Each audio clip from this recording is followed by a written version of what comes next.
Кимни 2 пъти, ако си готов. Ма с камерата, за да стане ясно на зрителите, че си готов. Окей.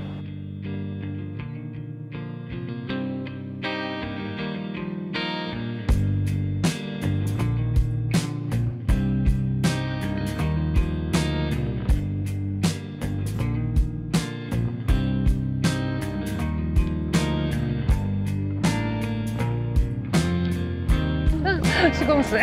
Това не е смешно. Изтри го това. Чакай, още да се знам, че го няма. Здравейте, аз съм Мария Силвестър и съм на снимачната площадка на Самодива ТВ. Това ще е едно пространство, което ще предизвиква мен и бъдещи творци, които са от така наречената underground сцена, да си говорим за изкуство, за музика, за каквото си искаме можем да говорим, а може и да не говорим, или можем да говорим и да не се чува, така както аз направих първите 3 анонса и не се чуваше, тъй като това е риска да бъдеш в индустриално пространство. Абе, защо няма хора в този влак? Между другото, много се радвам, че снимаме в такава среда, защото аз съм започнала и съм стартирала горе-долу на твоята възраст. И сега още 5 влака пуснете, так му да разкажа нещо за себе си и то да е много яко. Някакъв човек чука с един голям чук там през цялото това време. Има едно дете отзад, което крещи. Добре, това дете какво му има? Искаш ли да проверим все пак? Вижда ли някой някъде дете? Баща му търси според мен и вика тате, тате, тате. Защо вика тати? Аз не причам на някакъв тати, нали? Не мога да спасявам дете сега! Интервю правим! Защо пък не?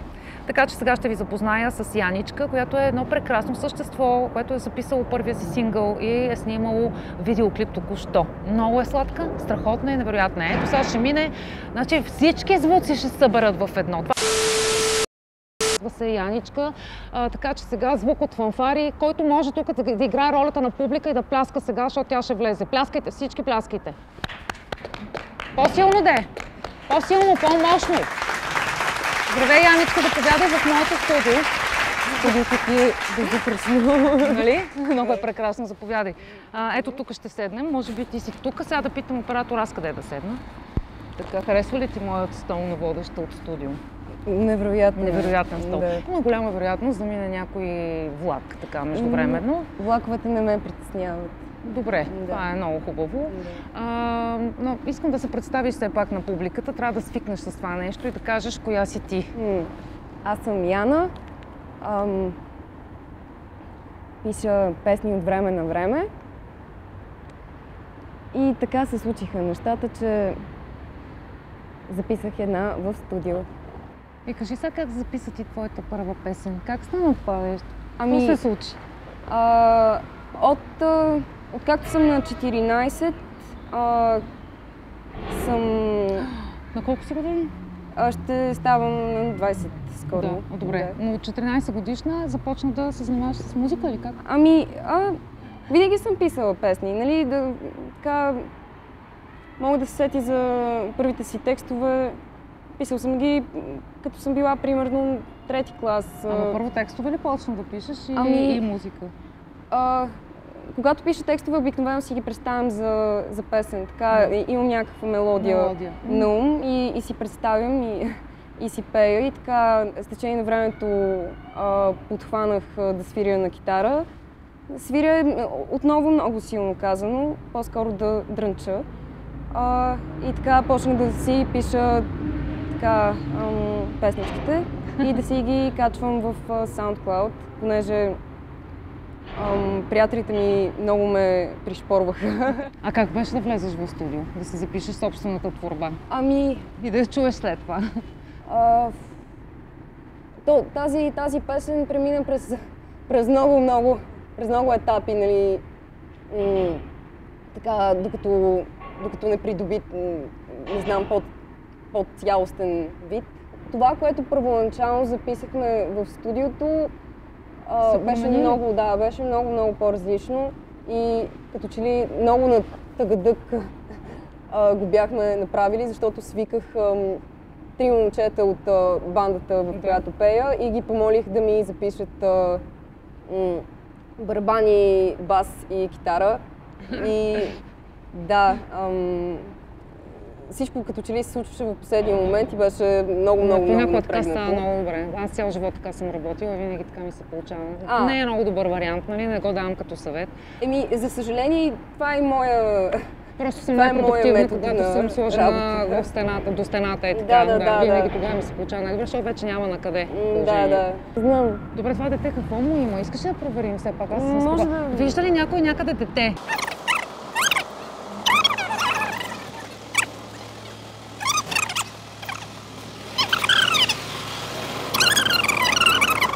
Да, след ще си говорим малко повече за музика, защото ти трябва да му осветлиш за това, което правите.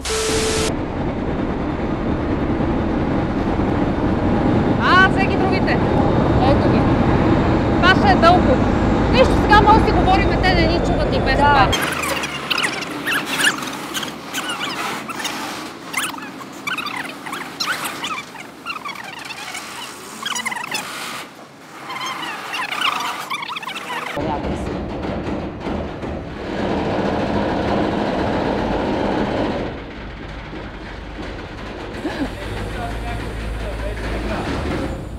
Сега ще спре. Това е удобен момент да се качим на него. Да се и да натоварим. потеглим, Да. Сега, понеже влака спря, не знам какво му е намерението, ще се възползваме и си продължаваме нататък. Аз разбрах, че сега с това парче, за което парче казваме ли или не е възпитано да казвам? Аз трябва да влизам те първа във вашите среди и трябва да знам кое е правилно и кое не е правилно да се казва. Нали? Аз съм лаик, не съм като вас. Смятам, че трябва да говориш така, както ти. Добре, супер. Значи, направихте клип. Как стана сега с клипа положението? Да ни разкажеш малко така, само да ни открехнеш. То е ясно, че ние още не можем да кажем подробности. Не знам. Има пилешки крака, има мравки. Да, имаше много кал. Много кал имаше. Много кал ли имаше, да. А накрая има ли хепи енд смисъл? Пилешки крака и мравки изчистват кал и живота е хубав и прекрасен? Не, накрая... Шегувам се. Това не е смешно. Изтрия го това. Чакай, това ще го изтрия за всеки случай, да знам, че го няма. Добре, кога ще видим? Сравнително скоро. Какво ще се случи след това с клипа? Къде ще го покажем? Където можем. Където можем? Да. Който го поискаме, ще викаме, имаме клип, нали? Да, аз не знам, мога да преследвам някакви хора по улицата. Може, аз мога да дойда. Може насилствено да им пускаме хубава музика. В защита на добрия вкус. Те ще преценят дали е хубава или... Няма преценят, те просто ще няма да има друг избор. Аз винаги съм си мислила, че ако можех да бъда диктатор, такъв стилен диктатор за един ден, бих започвала деня с класическа музика, задължително един час. Много би ти отивала. Нали? Някакси аз така го виждам. Само класическа музика. После един час да се смеят хората, защото те като се смеят, после не могат да измислят гадости, не могат да са гадни. Ти можеш ли да пробваш да се смееш както се смееш по принцип? Просто да го не мога. Или се смея, или не се смея. Не става. Веднъж с една приятелка пробвахме така да пресъздадем как се смеем и започнахме да се смеем наистина. То после дето просто започваш, ти си мислиш, че е изкуствено, първоначално ти изглежда така и след това изведнъж става много смешно, защото е абсурдно, нали? Знам го това. И се смеем. Тъй, че можеш да приложиш това нещо. Принципно, ако то при вас е подействало така, ще подейства на всички останали хора. Не можем да бъдем напълно убедени, затова трябва да направим ние трябва да тестваме. Трябва да направим едно изследване. Едно изследване, в което аз трябва да съм такъв стилен диктатор. Нали? Аз съм лично стилен, защото аз няма да правя някаква диктатура тук на хората, но вкусова и стилова диктатура. Малко ще им приложа леко. Може направо да сега, междувременно обаче в този много красива утопия, която си измислихме, която ще има красота и стил и музика, трябва да се върнем рязко, както правят хората, да се върнем рязко към музиката. Има ли замесени хора, на които искаш да кажеш благодаря, да си била изненадана от процеса? Нещо готино да се случва? Имам толкова много хора, на които трябва да благодаря. Много хора, на които трябва да бъда, на които съм благодарна и не знам какво бих могла да направя, за да изразя благодарността си. Пей си прави музика и то просто те ще се чувстват след това много благодарни заради това, че са подали ръка, защото така е направено в природа. Да. Чудесен екип. Всички, които са замесени в направата на тази песен и видео, са абсолютно прекрасни. Как се казва песента? Благодарна. 43 се казва. Какво е това 43? Нека те си го измислят. След отговора на всички въпроси е 43. Да, точно. Да. Или годините, на които все някога ще бъдете, когато сте на 20, нали? Да, нямам търпение. Не да, чакай сега, стой тук и си прави музиката, че то после става много забавно. Може и тогава да е забавно, то винаги е зависи как си го забавно. направиш. То зависи как си го направиш. Да. Знаеш и кога хората е така ще седнат да се радват на влака и да му махат? Защо хората не махат на влака? Защо не съзират музика в това нещо? Защото са сдухани. А защо са сдухани? Какво пропускат в цялата не история? знам, ежедневието ги сдухва много. А колко е трудно да видиш някакви красиви неща навсякъде, Може би е трудно, защото ти като си се пренастроил по такъв начин, не можеш да, не знам, трудно ти е. Аз намирам красота в почти всичко съм способна да видя красота, обаче просто защото съм на такъв етап от живота си. Имало е пъти, в които всичко ми се струвало изключително сиво и безразлично. Сигурно съм, че си излизала от това, пак намирайки красота в нещо. То просто не знам. Буташ камъка, претъркува се. Да, и става музика при тебе. После пак го буташ и така. Да. И евентуално могат да излязат няколко песни от процеса. Ти представяш ли сега тепърва как, разбира се, те очаква кариера, според мен. Очаквате кариера. Аз виждам, някакси имам този поглед. Първо виждам една страхотна корица, защото ти си много красива и много интересна. И имаш тази красота, която напоследък... Пласкана съм. Не, наистина, смятам. Аз виждам вече как те гримират. Аз имам опит. Била съм и модел, разбираш. И виждам една жестока корица. Искаш ли да направим корица? Това ще е страхотно. Айде да направим сега Аз ще предложа... Имаш ли такива намерения по принцип? Не, няма да те питам, защото ти ще кажеш не. Ще направим една корица. Ти ще си прекрасна. Не знам, за някое списание трябва да направим корица, за да можем да разкажем на хората за музиката, за клипа, за какво ни прави, да сме красиви отвътре. Може ли да има мустаци на нея? Можем каквото си искаш. Ти на мен ли го разказваш това нещо, дето аз съм се появявала всякак. Аз на твоите години точно от 20 бях все толкова къса коса, ходех все такъв черен грим. Скоро си намерих една снимка, между другото. Толкова съм била готина, просто съм била жестока. И аз не знаех. Аз тогава не знаех. Да си те представя. Да, бях с много къса коса, с много черен грим, с един черен балтон ходех също. Викам, къде е ходила тази жена? Но ето винаги можеш да намериш пролуката всъщност и да намериш красивото. Да, абсолютно. Готино ли ти е да имаш такива хора около тебе, които говорят на този вашия си език? Дето трябва да стане нашия език, за да може красивото да просъществува. Като това го казваме всичкото, чуваш върху жестоко нареждащата се вселена, която в този момент започва да придобива тази форма, която ние ще й вменим. Нали? Да, много сложно казвам, да, съгласявам. Но така, просто кимай. В такива моменти, като виждаш, че ми е много дълго изречение, кимай. Ей така, като виждаш звука как кима. Аз му казах Аз съм добра в това да кимам и да казвам. Да, и си правиш каквото си искаш. Това е много важно. Къде намеренията тогава от тук нататък? След това нещо ще излезе, хората ще го чуят. Къде ще го пуснем първо? Да, така е. И после какво правим? И после... Да. А на корицата ще ми кажеш ли? Да. Да, според мен е много. Да, знам даже кой ще ни направи, как ще изглеждаш. Много ще бъде красиво. Искаш ли да кажеш нещо на зрителите сега? Но такова дълго. Още. Разчупи малко темата. И кога да видим парчето? Да. Окей. Ами много се радвам, че си поговорим. Искаш нещо да ми кажеш? Сега те вече не снимат. Стой там и снима и се прави, че не снимат. Те вече не ни снимат. Искаш нещо да ми кажеш на мен? Значи послание към твоето аз, когато стане на 48. На 48. Все едно на себе си говориш. Все едно на себе си говоря. Леле. Ами, ако можех да се обърна към своето бъдещо 48 годишно аз, може би щях да й кажа да бъде щастлива, да не се сдухва и всичко, което и трябва, вече си го има в себе си. Точно така. Да. Това искам да ви кажа. Браво! И се надявам Надявам се така да приеме.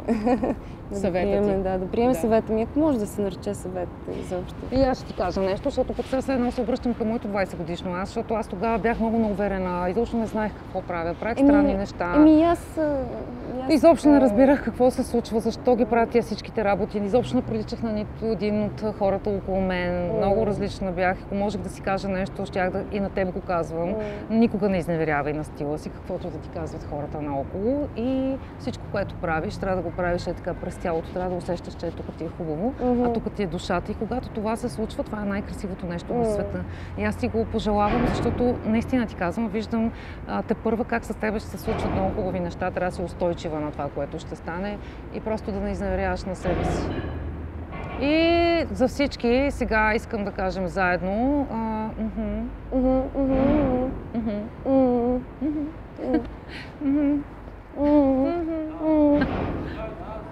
Ти си седиш там, ти снимаш влака, нали? А, да. Той не е снимал до сега, ние сега трябва да го повторим. Ами сега не виждам какво друго да направим, освен аз ще те прегърна, а после отиваме спасяваме това те дете крещи, търси баща си, който ще кажем, ние сме баща ти. Искаш ли? Ние сме баща ти, качвай се на влака. Тук започва съвсем друга история. И звучи ми като... И да отидеш да дадеш първият си автограф на тая кола. Със сигурност ще го направи, да. Айде, дай да първо да дадем автографа, да сме сигурни. Чакай си изтупам студиото. Ама гледай да не... Дай автографа там, където няма пениси. Точно най-големия пенис да стана. Не, чакай, не там. Не. Това твой автограф. Може ли отгоре да го направиш? И не го снимай това. Така ли се подписваш? Да. Ама това много дълго време ще, като хората ти искат после автограф. Мога и по-бързо. Ето, виж, те са свързани нещата. Аз съм написала това тук отдолу, виждаш? Самодива. Да. Нещата са свързани. Да. Не ми малко правилно да почете, да. Еми така е. Малко причина самодива. Айде, качвай се, отиваш към голямата кариера. Благодаря. Нямам ключ обаче. Нищо, скри се и падни надолу се едно, че влизаме в колата. Спри да снимаш. Виж, тук има 1,43. Къде? Верно. Виж ти. Виждаш ти си.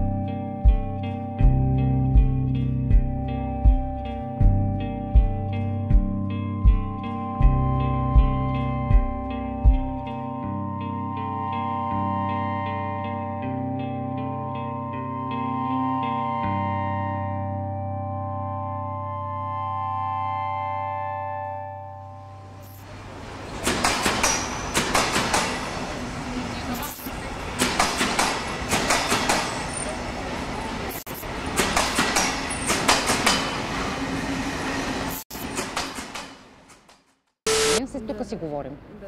Камерата! Ало! Сега ги снима тия хора. Да,